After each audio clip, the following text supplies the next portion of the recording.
आज का टॉपिक है हमारा लुईस की संकल्पना यानी लेविस कंसेप्ट।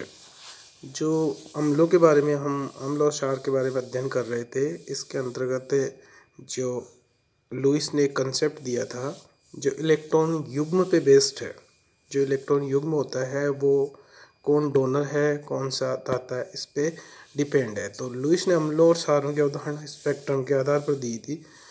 इस सिद्धांत के अनुसार जो पदार्थ इलेक्ट्रॉन युग्म त्याग सके यानी जो इलेक्ट्रॉन युग्म दे सकता है वह क्षार कहलाता है। जो इलेक्ट्रॉन युग्म ग्रहण कर सकता है अर्थात ले सकता है वह अम्ल कहलाता है।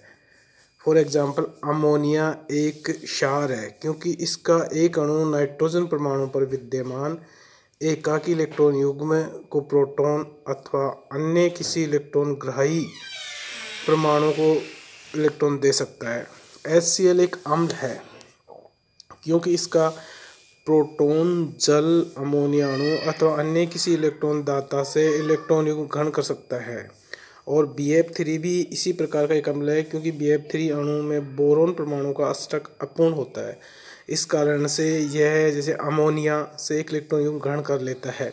इस सिद्धांत के अनुसार एक उपसंयोजक बंध का बनना ही उदासीकरण की क्रिया होती है, यानी कि कोऑर्डिनेशन बॉन्ड बनता है। कोऑर्डिनेशन बॉन्ड में क्या होता है कि एक इलेक्ट्रॉन देता है इलेक्ट्रॉन युग्म में, दूसरा इलेक्ट्रॉन युग्म लेता है। तो इलेक्ट्रॉन युग्म देने वाला इलेक्ट्रॉन दाता कहलाता है अर्थात बेस कहलाता है, और जो इलेक्ट्रॉन युग्म ग्रहण करता है एक्सेप्टर होता है वो अम्ल कहलाता है।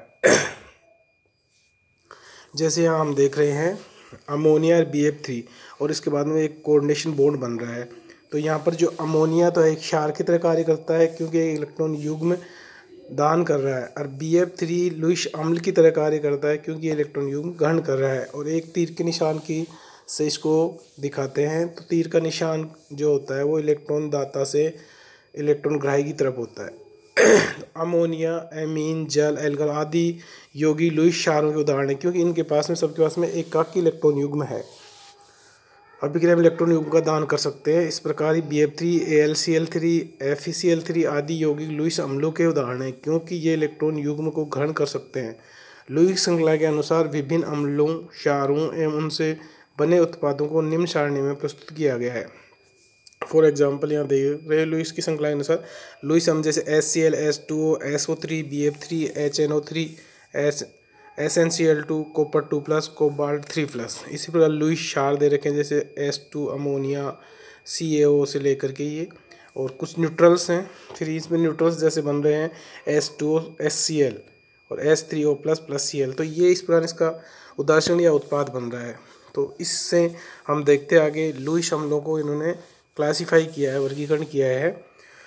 तो पहला जो इनका प्रकार है अम्ल क्या होते हैं, जो इलेक्ट्रॉन युग्म किस तरह से ग्रहण कर सकते हैं, तो इनको ग्रहण करने के आधार पर इनका वर्गीकरण किया गया है। तो पहला है ऐसे जो अपूर्ण अष्टक वाले इलेक्ट्रॉन न्यून यौगिक यानी electron deficient compound with incomplete octet, boron, aluminium आदि के तत्वों के यौगिकों में बाह्य कोश का अष्टक पूर्ण नहीं होता और रिक्त पी कक्षक उपलब्ध रहते हैं। अतः ये लुईस क्षारों से इन कक्षकों में इलेक्ट्रॉन युग्म ग्रहण करके अम्ल क्षार क्रिया संपन्न करते हैं। जैसे अमोनिया BF3 है, तो अमोनिया एक लुईस क्षार है क्योंकि इलेक्ट्रॉन दे रहा है। BF3 एक लुईस अम्ल है क्योंकि इलेक्ट्रॉन युग्म ले रहा है, एक कोऑर्डिनेशन बॉन्ड बना रहा है। इसी प्रकार हम देख रहे हैं ये नीचे एग्जाम्पल है जो फ्रीडीन और AlCl3 का है, तो वो भी ऐसा है।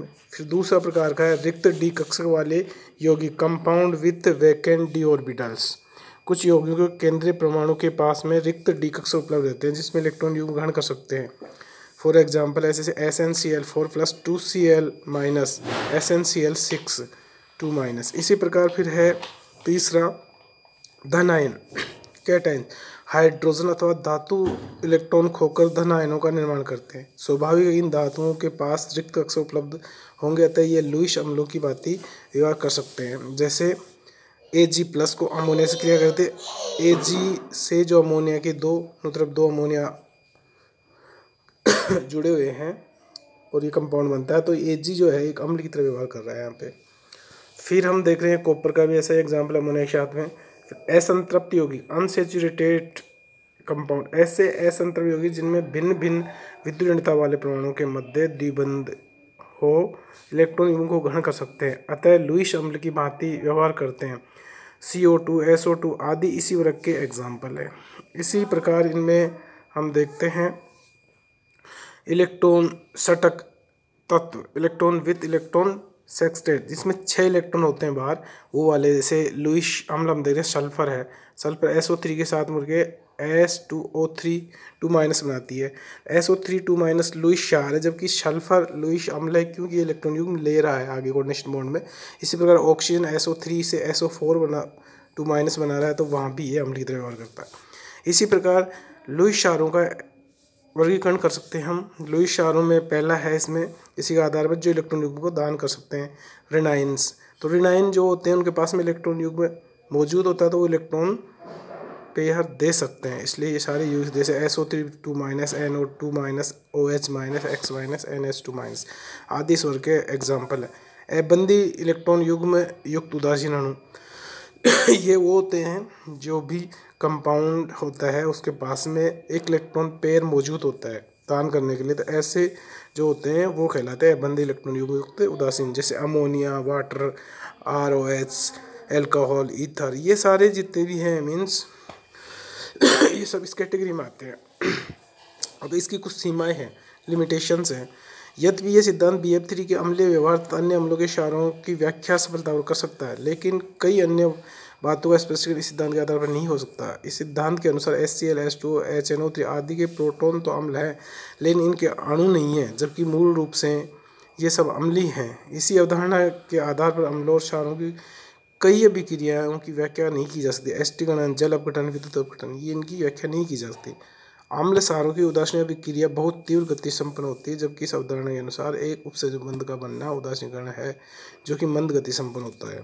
और चौथा है, इस अवधारणा के अनुसार अम्लों व क्षारों की सामर्थ्य की व्याख्या भी नहीं की जा सकती। धन्यवाद।